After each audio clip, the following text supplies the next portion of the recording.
Hello students, today we'll be starting with a new chapter in SS for standard 8 student. The name of the chapter is from trade to territory. The company established power. इस chapter में basically East India Company ने कैसे अपनी power establish की उसके बारे में detailing दी गई है, right? तो चलो let's start. Aurangzeb was the last of the powerful Mughal ruler. बोला जो मुगल एम्पायर थे उसके जो सबसे लास्ट पावरफुल रूलर थे वो थे औरंगजेब. औरंगजेब की डेथ के बाद बेसिकली कोई भी बहुत मुगल पावरफुल रूलर नहीं बचा. He established control over a very large part of the territory that is now known as India. मतलब basically औरंगजेब ने बहुत ज्यादा पार्ट ऑफ द टेरिटरी में अपना कंट्रोल एक्वायर किया. आफ्टर हिज डेथ मतलब जैसे औरंगजेब की डेथ हुई इन द ईयर 1707 में औरंगजेब की डेथ हुई.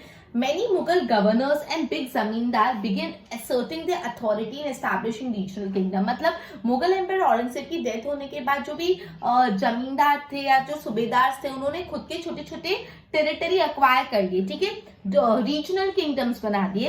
As powerful Delhi kingdom emerged in various parts of India, Delhi could no longer function as an effective centre. मतलब जब औरंगजेब तक दिल्ली मेन सेंटर माना जाता था और वहां से पूरी इंडिया की फंक्शनिंग होती थी, लेकिन औरंगजेब की डेथ के बाद सबने अपने अलग अलग रीजनल एम्पायर बना दी तो दिल्ली एक सेंट्रल यूनिट ऑफ फंक्शनिंग नहीं रहा. Clear? By the second half of the 18th century, however, a new power was emerged on political horizon. जैसे 18th सेंचुरी के सेकेंड हाफ में न्यू पॉलिटिकल पावर इमर्ज हो रहा था जो थे ब्रिटिशर्स, राइट?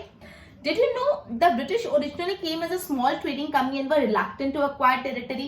मतलब ब्रिटिशर्स जब इंडिया में आए थे तो वो कोई भी इरादे से नहीं आए थे इंडिया को अक्वायर करने के लिए, वो तो बिजनेस करने आए थे. फिर कैसे वो रूलर बन के उसकी कहानी हम पूरी देखेंगे. क्लियर? चलो let's start.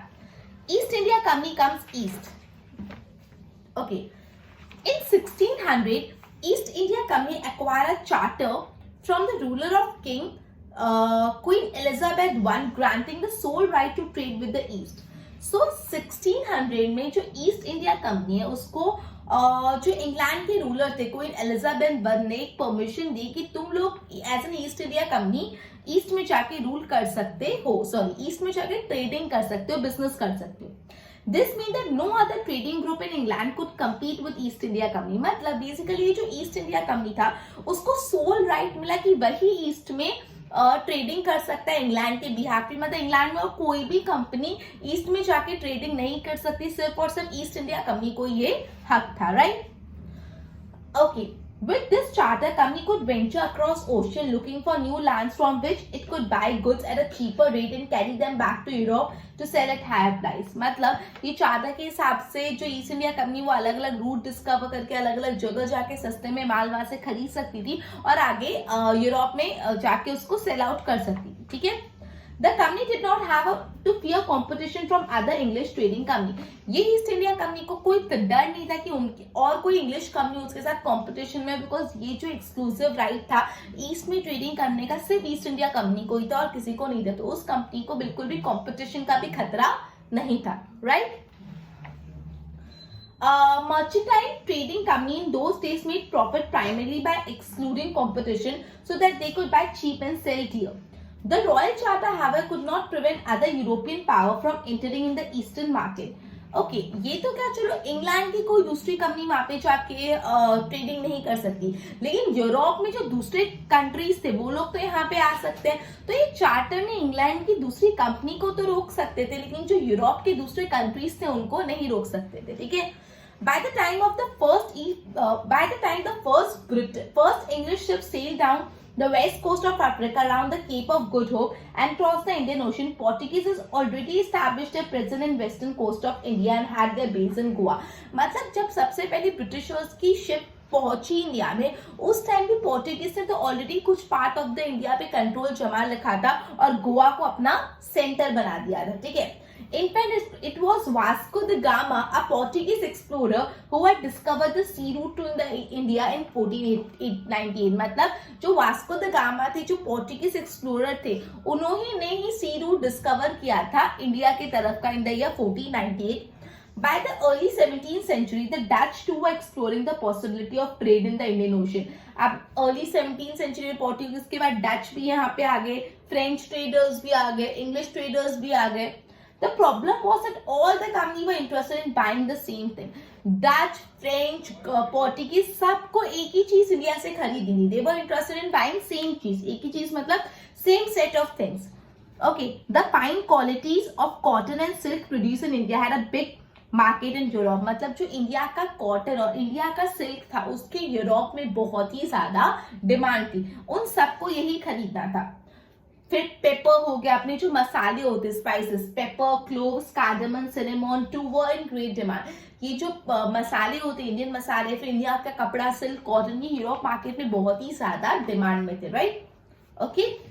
Competition among the European company inevitably pushed up the prices at which these goods could be purchased, and this reduced the profit that could be earned. Obviously, अब अलग-अलग कंट्रीज के बीच में competition था कि कौन India से ये सारा सामान लेकर जाके अपने कंट्री में बेचेगा, यूरोपियन मार्केट में बेचेगा. तो जब कंपटीशन था तो ऑब्वियसली ये जो प्रोडक्ट है उनकी प्राइस बढ़ने लगी.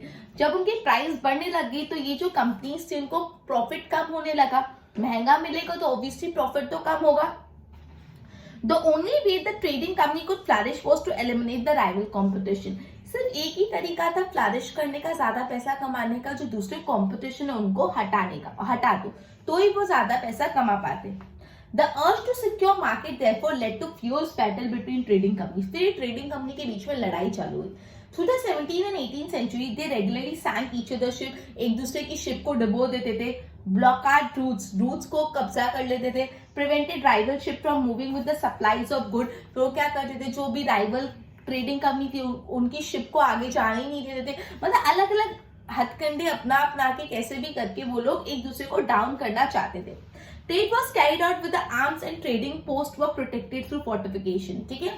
This effort to fortify settlement and carry on profitable trade also led to intense conflict with the local rulers. इससे जो local rulers है उनमें भी बहुत लड़ाई होने लगी. Company therefore found it difficult to separate trade and politics. इससे ultimately trading और politics को अलग अलग रखना बहुत ही ज्यादा मुश्किल हो गया. Let us see how this happened. ये सारी चीजें कैसे हुई वो समझते हैं. East India Company began trade in Bengal. चलो बंगाल और ईस्ट इंडिया कंपनी का ट्रेडिंग के बारे में समझते हैं. Right. The first English factory was set up on the bank of river Hooghly in the year 1651. जो सबसे पहली इंग्लिश फैक्ट्री सेटअप हुई थी वो on the bank of the river Hooghly setup हुई थी इन the year 1651. This was a base from which the company trader known at the time as factors operated. मतलब वहां से कंपनी के ट्रेडर्स काम करते थे, ऑपरेट करते थे.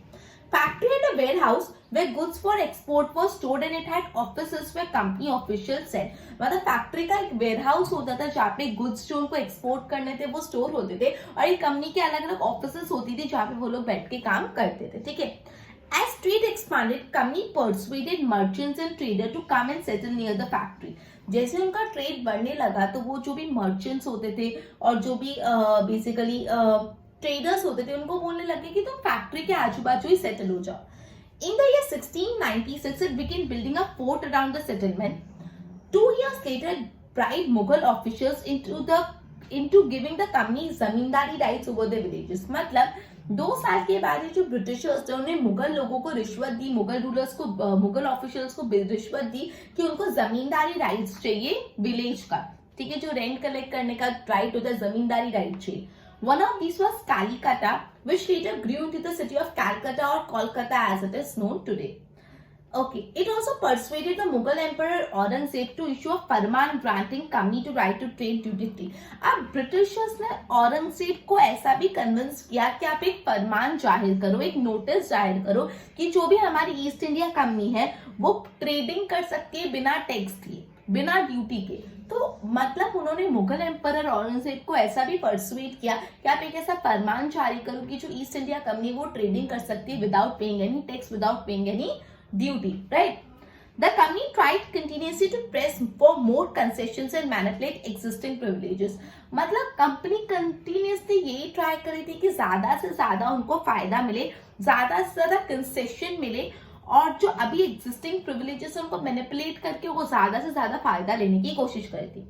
औरंगजेब फरमान, जो औरंगजेब का फरमान था कि जो ईस्ट इंडिया कंपनी बिना टैक्स के ट्रेडिंग करेगी, for instance has granted only the company right to trade duty free. चलिए जो फरमान इशू भी हुआ, औरंगजेब ने बोला था फरमान में कि जो ईस्ट इंडिया कंपनी है विदाउट ड्यूटी बिजनेस करेगी, ट्रेडिंग करेंगी, लेकिन एक कंपनी करेगी, कंपनी के ऑफिशियल्स को तो टैक्स देना पड़ेगा, लेकिन ये बात को वो लोग समझे ही नहीं, ठीक है। But officials of the company who were carrying on private trade on the side were expected to pay the duty. This they refused to pay, causing an enormous loss of revenue to the Bengal.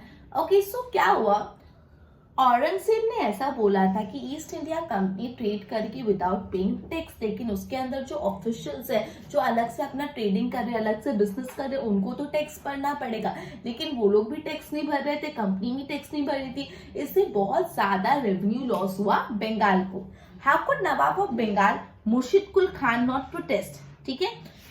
तो let's see how trade led to battle. अब इससे लड़ाइयां कैसे चालू हुई, let's see. Through the early 18th century, the conflict between the company and the Nawab of Bengal intensified. तो मतलब obviously Bengal के पास बिल्कुल रेवेन्यू नहीं आ रहा था, तो जो बंगाल के नवाब है और जो ब्रिटिशर्स उनके बीच में लड़ाई चालू हुई। After the death of Aurangzeb, Bengal Nawab asserted their power and autonomy as on the other regional power were doing at that time. जैसे औरंगजेब की डेथ हुई, तो जैसे दूसरे रीजनल पावर्स इमर्ज हुए, वैसे बंगाल ने भी खुद का पावर खुद देने का डिसाइड किया। Murshid Quli Khan was followed by Alivardi Khan and then Sirajuddaulah as a nawab of Bengal. मतलब पहले मुर्शिद कुल खान नवाब ऑफ बंगाल थे, उनके बाद अलीवर्दी खान, और अलीवर्दी खान के बाद सिराजुद्दौला नवाब ऑफ बंगाल बने। Each one of them was a strong ruler. ये तीनों के तीनों जो मुर्शिद कुल खान थे, अलीवर्दी खान और सिराजुद्दौला, तीनों के तीनों बहुत ही बेहतरीन, बहुत ही स्ट्रॉन्ग रूलर थे। They refused to grant company concession. उन्होंने बोला हम तुमको कंसेशन नहीं देंगे, कंपनी को बोल दिया तुमको कंसेशन नहीं देंगे। Demanded large tribute to the company right to trade. Denied it any right to mint coin, मतलब जो वो लोग खुद के कॉइन्स बनाते थे वो भी बना कर दिया। And stopped it from extending its fortification, और जो उनके existing forts है आप उनको और बड़ा भी नहीं कर सकते। Accusing the company of deceit, they claimed the company was depriving the Bengal government of huge amount of revenue and undermining the authority of नवाब। वो बोलते थे जो कंपनी है, उस कंपनी के कारण ब्रिटिश जो बंगाल की बहुत ज्यादा रेवेन्यू लॉस हो रहा है, और ये जो कंपनी है वो नवाब ऑफ बंगाल की अथॉरिटी को भी अंडरमाइन करे, मतलब नवाब ऑफ बंगाल की बात भी नहीं सुन रही। It was refusing to pay taxes, writing disrespectful letter. East India Company जो थी वो टैक्सेस नहीं पे करी, डिसरिस्पेक्टफुल लेटर्स लिख रही है, and trying to humiliate nawab and his officer. और जो भी बंगाल के नवाब है उनके ऑफिसर्स को वो हमेशा इंसल्ट करने पे उतरते हैं। Company on its part declared that the unjust demand of local officials were ruining their trade. Company ने क्या बोला, ये जो बंगाल के ऑफिसर्स है, जो बंगाल के नवाब है, वो जो अनजस्ट डिमांड कर रहे हैं उनके कारण हमारा ट्रेड खराब होता जा रहा है। And trade code flourish only if the duties were removed. हम लोग ट्रेड तभी कर पाएंगे, बिजनेस तभी अच्छे से कर पाएंगे जब हमारे यहाँ से आप ड्यूटी हटा दोगे, हम लोग को जब बिना ड्यूटी बिजनेस करने दोगे। It was also convinced that to expand trade, it has a large its settlement, buy a village and rebuild the fort. बोला अगर हमको अच्छे से ट्रेड करना है तो हमको अपना एरिया बढ़ाना पड़ेगा, हमको ज्यादा गांव खरीदने पड़ेंगे, और हमको हमारे फोर्ट्स को भी और बड़ा करना पड़ेगा। Conflict led to the confrontation and finally, ultimately पूरा चीज हो गई battle of Plassey. Battle of Plassey में क्या हुआ पड़ता है, When अलीवर्दी खान died, अब जब अलीवर्दी खान की डेथ हुई in the year 1756, Sirajuddaulah nawab of Bengal बन गए, right. Company was worried about his power and keen on a puppet ruler who would willingly give trade concessions and other privilege. उस टाइम पे कंपनी को डर लगा, बिकॉज सिराजुद्दौला बहुत पावरफुल रूलर थे और वो बात नहीं मानते थे कंपनी की, तो कंपनी को ऐसा चाहिए था कि वहां पे हमको एक पपेट रूलर मिल जाए। पपेट रूलर मतलब जो उनके इशारों पे काम करे, चुपचाप हमको कंसेशन दे, हमको शांति से ट्रेडिंग करने दे। लेकिन जो सिराजुद्दौला वो ऐसे नहीं थे, सिराजुद्दौला हमको कंसेशन देते ही नहीं, और हमेशा अपना पॉइंट ऑफ व्यू रखते और हमेशा बंगाल का फायदा देखते, ना कि कंपनी का, ठीक है।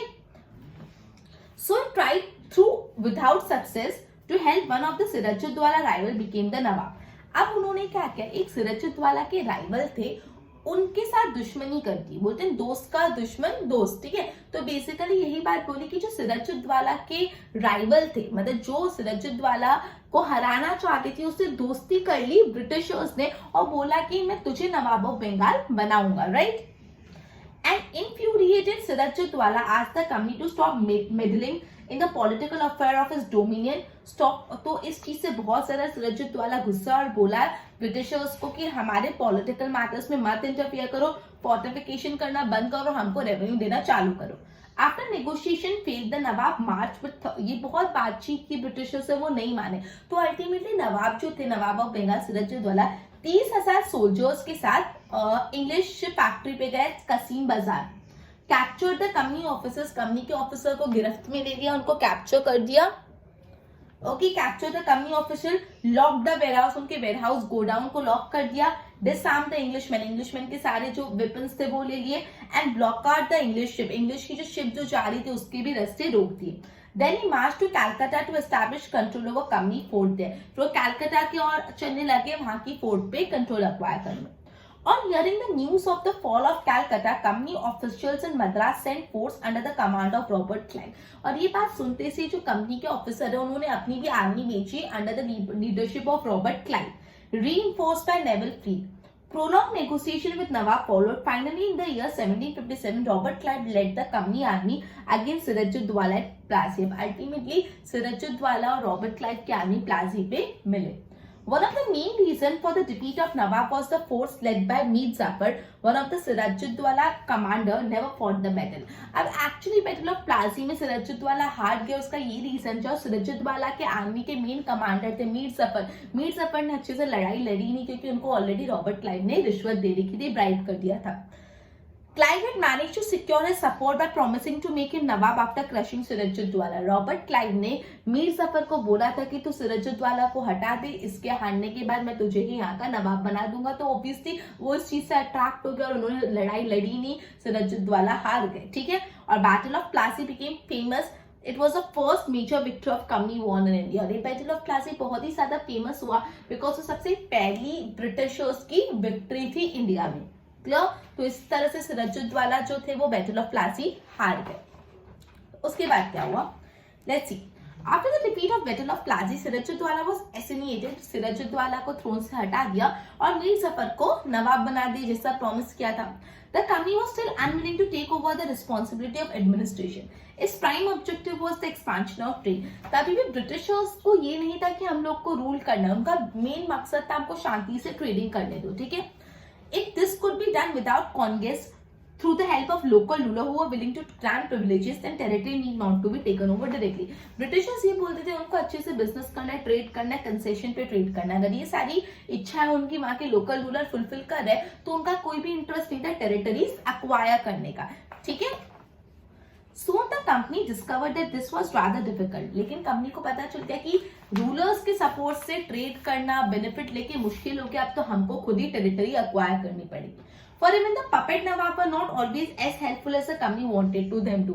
क्योंकि जो puppet नवाब थे, जो puppet रूलर्स थे, वो भी हमेशा इतनी मदद नहीं करते थे ब्रिटिशर्स की जितनी वो चाहते थे कंपनी की, ठीक है। After all, these had to maintain a basic appearance of dignity and sovereignty if they wanted respect from their subject. Obviously, भले वो puppet रूलर थे, थोड़ा बहुत तो खुद का इज्जत रखना पड़ेगा अपनी प्रजा में, अगर थोड़ा बहुत भी नाम कमाना है तो, right? What could the company do? When Mir Jafar protested, the company deposed him and installed Mir Qasim in his place. अब मीर जफर जिसको कंपनी ने नवाब बनाया था, मीर जफर भी अगर थोड़ा हॉस्टाइल हो गए, थोड़े उनकी नहीं बात मानते थे, तो उसको भी थ्रोन से हटा के मीर कासिम को नवाब बना दिया, ठीक है। Okay, when Mir Qasim complained, he in turn was defeated in the battle of Buxar. अब जब मीर कासिम भी इस बात पे कंप्लेन करने लगे कि आप लोग बहुत ज्यादा कंसेशन मांग रहे हो, ये चीज पॉसिबल नहीं है, तो मीर कासिम को भी हरा दिया in the battle of Buxar, driven out of the Bengal, and Mir Jafar was restored, और वापस मीर जफर को डाल दिया, ठीक है। The Nawab had to pay 5 lakh rupees every month, but the company wanted more money to finance his war. मतलब जो नवाब थे वो हर महीने 5 लाख रुपए पे करते थे, स्टिल उनको और पैसे चाहिए थे अपने वॉर्स के लिए, and to meet the demand of trade and other expense. It wanted more territory, more revenue, ज्यादा टेरिटरी, ज्यादा रेवेन्यू, मतलब ब्रिटिशर्स को ज्यादा से ज्यादा चाहिए था। By the time Mir Jafar died in 1765, the mood of the company had changed. Having failed to work with puppet Nawab, Clive declared, "We must indeed become the Nawab ourselves." अब जब मीर जफर की death हुई in the year 1765, तब Britishers को लगा बहुत हो गया, अब भले पपेट रूलर्स भी हमारे हिसाब से नहीं चलते, अब हमको क्या करना, we should become nawab ourselves, हमको अब खुद ही टेरिटरीज को रूल करना, किसी राजा की हमको मदद नहीं लेनी। Finally, in the year 1765, Mughal emperor appointed the company as Diwan of the provinces of Bengal. मतलब अब मुगल एम्परर ने क्या किया, appointed company as a diwan of the provinces of Bengal, Bengal के जो दीवान है उनको कंपनी को ही अपॉइंट कर दिया। The Diwani allowed the company to use the vast revenue resource of Bengali, दीवान बनने के कारण जो कंपनी थे वो जो बंगाल के बहुत सारे रिसोर्सेस है उसको यूज कर पाते थे। This solve a major problem that company had faced earlier, इस चीज से जो कंपनी की पहली वाली प्रॉब्लम थी वो तो बहुत इजीली सॉल्व हो गई। ठीक है, from the early 18th century, trade with the India expanded, but it has to buy most of the goods in India with gold and silver imported from Britain. This was because at that time Britain had no goods to sell in India.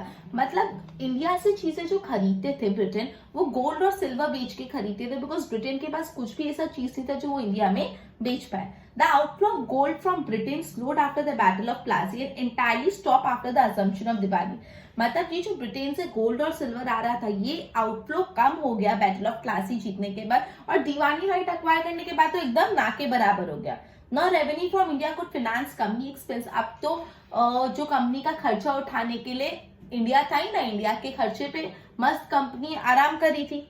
This revenue could be used to purchase cotton, silk, textile, मतलब जो दीवानी right से पैसा आता था उससे वो cotton खरीदते थे, सिल्क खरीदते थे, कंपनी के आर्मी को मेंटेन करते थे, जो कंपनी की बिल्डिंग जहाँ पे वो लोग रहते थे उसका खर्चा निकालते थे, और जो भी कैलकाटा में ऑफिस थे वो खर्चा निकालते थे, मतलब जो भी अब वो इंडिया से ही सब कुछ निकालते थे, अब ब्रिटेन से कुछ इम्पोर्ट भी करने का जरूरत नहीं। क्लियर? ओके, तो ये था कैसे कंपनी रूल एस्टैब्लिश किया। आगे का चैप्टर अपन नेक्स्ट लेक्चर में कंटिन्यू करेंगे। आज के लिए इतना ही। Till then good bye.